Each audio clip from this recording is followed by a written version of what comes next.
Something, it was like a comment that I heard from, I think Lil Xan stated on Power 106 or whatever. You were saying that, that they're asking him about Tupac. Oh. And I'm pretty sure you heard about that. That's what it got flighted. Oh, yeah.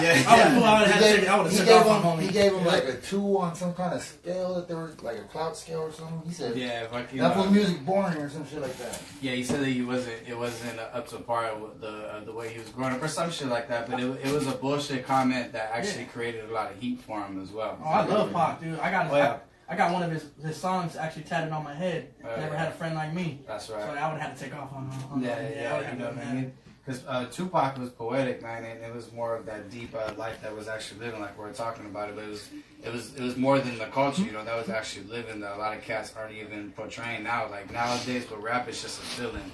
You know what I mean? Like you hear a song and you be like, what the fuck was the whole majority of that whole track? You know what I'm saying? Like straight up, right? You know what I mean? Like it's just a fucking feeling type of shit. You know, so how do you feel about let's see, damn, we go on things we're talking about that. That's all good. I ain't got no job. All right, let's go on. Okay, all right, let me get you guys' opinion on the way the underground hip hop scene is going right now, because right now it is rejuvenating. I know a lot of cats right now it's starting to pop off in the scene.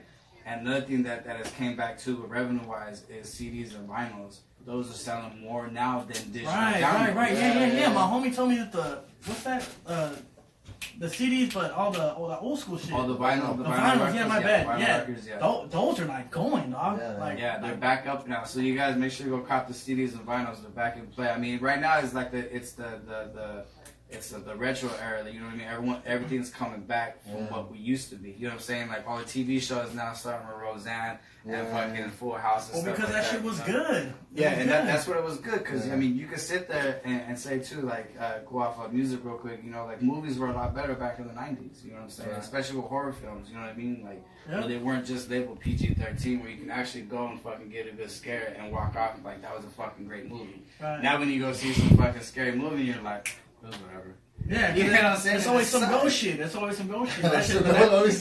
shit be scaring me though. I ain't gonna lie, because I can't see that shit. You know what I mean? Like, nowadays all that scary shit's all ghost shit. I miss that motherfucking Michael Myers. You know what I mean? Run up. You know what I'm saying? That type of movie. That fool's a pioneer of like when someone says, "Homie, I do walk-ups." That fool does walk-ups. That fool will walk up and get your ass, fool. Now, how do you feel about the underground hip hop era now instead of like the way it is now? The underground hip hop era, you know what? Like I pay attention a lot to like just the cats that I know. I'm not really down there like looking for anybody new. Like I check in with like the fools that I used to know. I just recently got back in contact with No Can Do. Okay, yeah. So and he's come over to the pad and we made a couple songs together. And it's just like, man, like I haven't, you know what I'm saying? Like been up on game as to what they were doing, dog. Like, you know what I mean? I was so everywhere else, you know what I mean? Like, and so right now my focus is like, you know, like it's beautiful, dog. When you see the people you know succeeding, or like just really like, damn, like this fool's just fucking like he's always been sick, homie, but like now it's just like this dude's he went from being like #1 Scribble Jam champion.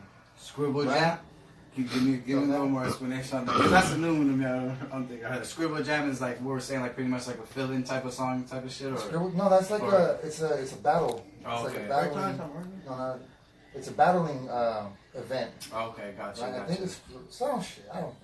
I might have got confused. I don't know what it's called. I think it's called Scribble Jam. But anyway, it's like a battling event, dog, and like hundreds of fucking people go and battle each other. Well, he won the whole fucking thing, you know. Oh shit! Nice. And then he's like, man, he was killing it in the battle scene, right? But then, you know, like, and of course I met him at the Globes. So what was he doing? Fucking serving everybody, like serving everybody, dog. Like nobody wanted it with that fool when they did step up to him. Like they got him a couple times, you know what I mean? Whatever.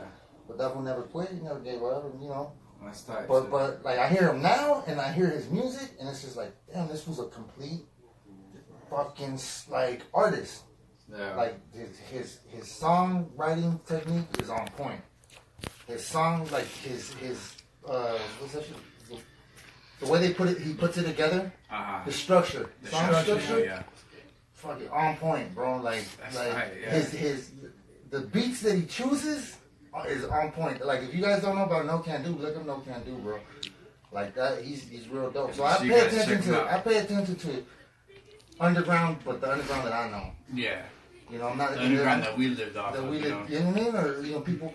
That's how I am, you know. Yeah, you know what I mean? I mean, you were in the flesh though. Like, that's even better. You were in the flesh. I was more like, when this fool was in the underground scene, I was more like probably in elementary school and shit. So, I mean, I had to do the homework myself. You know what I mean? Yeah. I'm jealous of you, dog. You got to really see that shit in person, fool. It was a beautiful era in time, man. You know what I mean? Hey, Trip out when I first met this fool.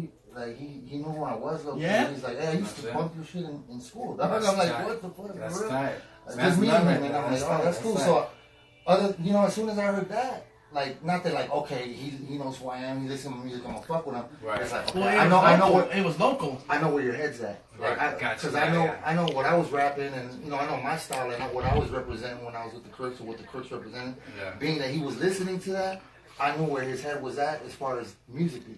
So I was like, dude, if we link up, he's gonna hit it off pretty much. Hey, shout out to my cousin Looney, because he's the one that put me on to you. You know, well, him and my homie Andy. Shout out to Andy. I haven't talked to him in a long time, homie. If you see this shit, pull hit me up, fool. Hey, so they put me on to you, the Crooks. It was This Is L.A.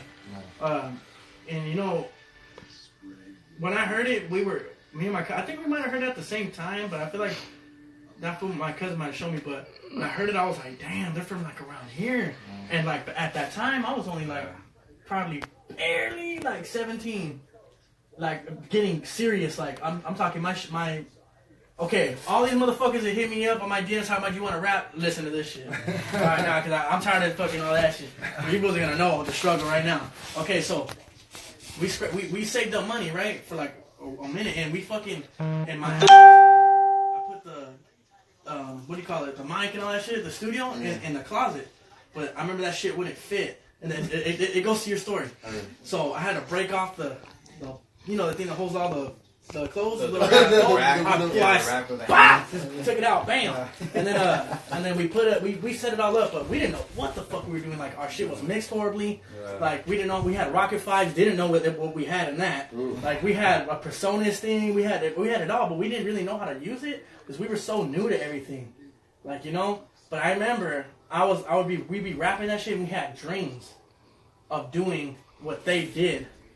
But we hadn't even seen them yet. You know what I mean? Like, yeah. We were like, damn fool, look, we're gonna be hey, check this shit out for you. You're gonna laugh. Well, I was like, we're gonna be the first out the harbor area. Like, we're gonna be the first fool. Like, fools are gonna know us. Like, everybody, because we had friends from all over Hawthorne too. Like, they're gonna know who we are. Like, the little South Bay team. Like, everyone's gonna know. We're gonna be the first to bring it. And it's like, we see them, we're like, fuck. You know what I mean? Like, these fools already came out some shit in the 90s.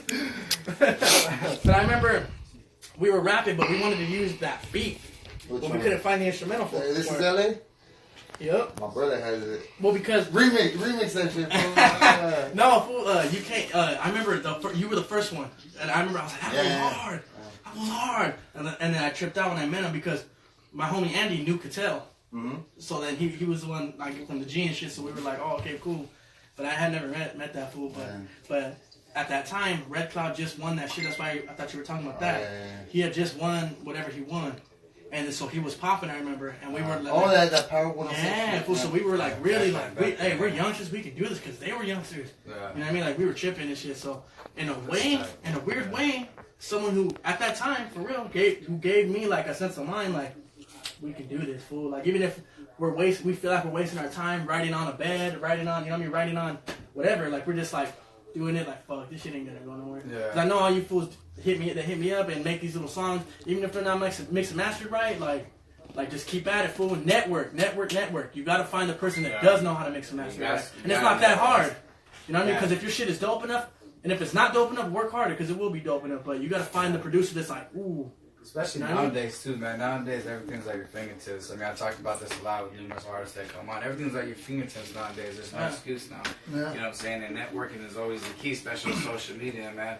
You know what I mean? Especially if you spend half a day on it as well. You know what I'm saying? I mean, even with like local podcast shows, radio shows, or just collabs and stuff like that, it's all about networking. Right. You know what I mean? Making that connections and stuff, and that's the progress that runs through it.